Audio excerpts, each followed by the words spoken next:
A primeira pregunta, Miguel. Antes da declaración do estado de alarma, colaborastes con Son da Rúa, pero tiñedes algún outro proxecto antes disto? Sí, ou seja, colabo con Son da Rúa, así que se estaba grabada xa dende hai un tempiño e tal, saiu agora hai nada. O que sí que tiñamos pensado era estar traballando en máis proxectos.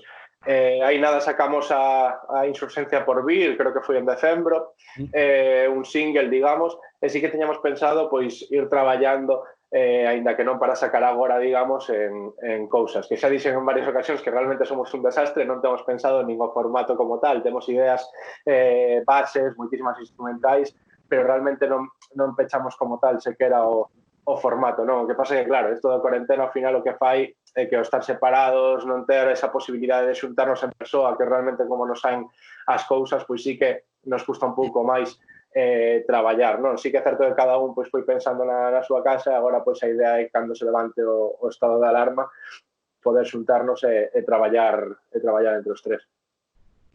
Perfecto. Como afecta todo isto perdón, como afecta toda esta situación do confinamento ao voso traballo? E non só ao voso traballo, senón a vosa creatividade, máis ben. A min o tema do confinamento, que hai unha cousa que todo o mundo fala de que está sendo moi productiva no confinamento, e a min está me costar un horror, pero xa non só escribir como tal, senón simplemente o feito de poñerme a ler un libro ou ver unha serie ata me agobia, é que nin me apetece, o sea, é unha cousa que aí sí que non comparto con moita xente que está facendo moitas cousas nesta cuarentena. Entón sí que é certo que a nivel artístico, digamos, eu creo que sí que afecta, porque ao fin e ao cabo estás intentando escribir no mesmo sitio no que ves series, no mesmo sitio no que ves películas, no mesmo sitio no que lees, no mesmo sitio no que pasas tempo libre, e como que a cabeza xa tes tremendamente saturada, non? Logo, aparte, pois o tema que comento da imposibilidade de xuntarnos, e para un grupo eu creo que é moi complicado, pero realmente o que estamos dicindo, non sei se falaremos despois, a min o que me preocupa é a situación que vai vir despois desto, porque está claro que a día de hoxe a música é unha merda, ti polas reproduccións das plataformas digitais non gañas un duro. O importante son os bolos, o importante é ter este tipo de cuestións, e xa non só para os músicos, que, bueno,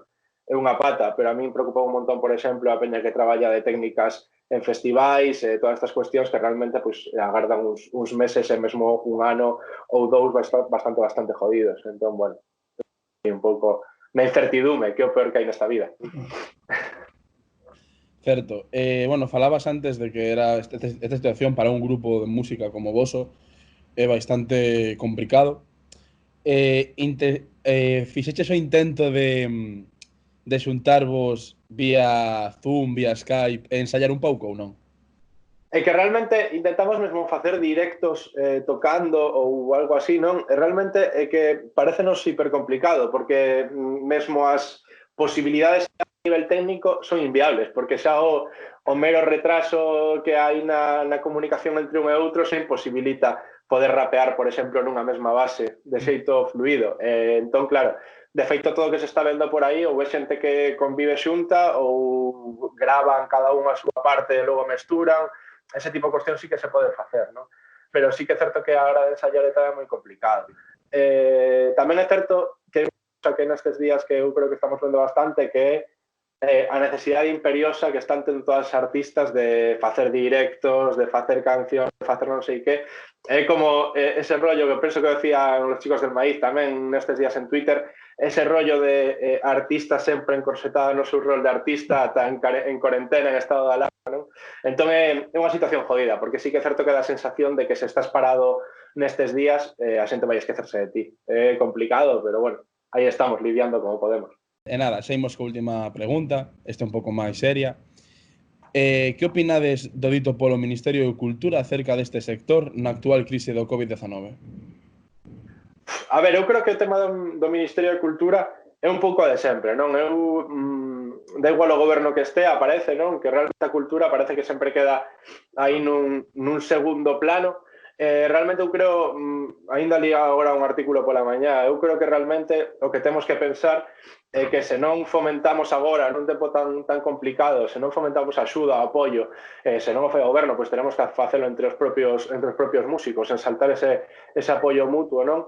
Se non o facemos agora, tal e como esta situación, realmente o que vai derivar todo isto é que os grupos pequenos, os grupos que realmente intentamos pular, por exemplo, no noso caso, moitísimos máis, por unha música, digamos, máis comprometida, por unha música para a nosa clase, non?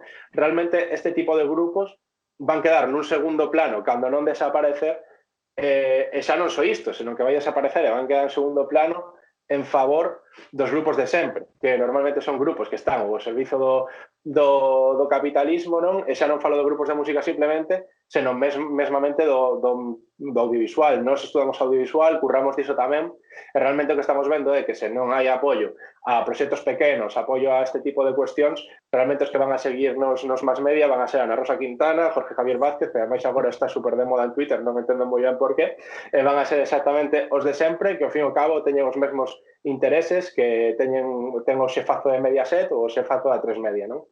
Entón, eu creo que o gran problema é que o Ministerio de Cultura debería abrir os ollos, e máis agora cun goberno que parece que podía dar unha certa esperanza, ou iso decían, non? Pois debería abrir os ollos e darse de conta do que hai sobre a mesa e da importancia que ten poñer agora a man e a axuda a este tipo de proxectos máis pequenos, non? Que ademais hai moitas bocas. Nos no noso caso, pois, por exemplo, non vivimos disto, cada un ten un traballo aparte do grupo, pero hai grupos que sí conseguiron unha certa estabilidade e dese grupo vive moita xente. Xa decía antes, non só o grupo como tal, sino técnicos de son, técnicos de iluminación, a xente que ten familia e que tamén ten que currar. Non hai que empezar a entender que esa xente ten que poder vivir do seu traballo.